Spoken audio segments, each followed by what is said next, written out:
हे बघा ना, याचं काय चाललंय, आले आणि डायरेक्ट असं येऊन बसले.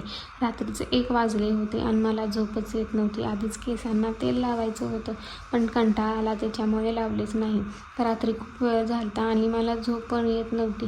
मग उठले आणि तेल लावा म्हणलं, थोडा वेळ मालिश करून थोडं बरं वाटेल आणि झोप पण येईल. तब्येत पण ठीक नव्हती म्हणून आम्ही आज बाहेर जाणार होतो काहीतरी खायला, म्हणजे मिसळ खायला बाहेर जायचं होतं. आणि थंडी होती. थंडी असली तरी बाहेर जायचं बोलल्यावर रेडी होणं तो बनत आहे. त्याच्यामुळे थोडंफार रेडी झाली, बॉडी लोशन वगैरे लावले थंडी असल्यामुळं.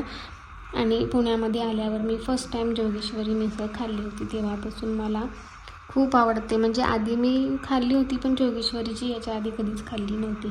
मग खाल्ल्यापासून मला त्याची टेस्ट खूप आवडते आणि आता दुसरी कोणती मिसळ खायचं बोलल्यावर मला नाही आवडत. त्याच्यामुळे मग आम्ही तेच खातो. मग मला मिसळ आवडते म्हणून मी मिसळ घेतली आणि त्यांच्यासाठी भेळ घेतली होती. Thanks for watching. Bye bye.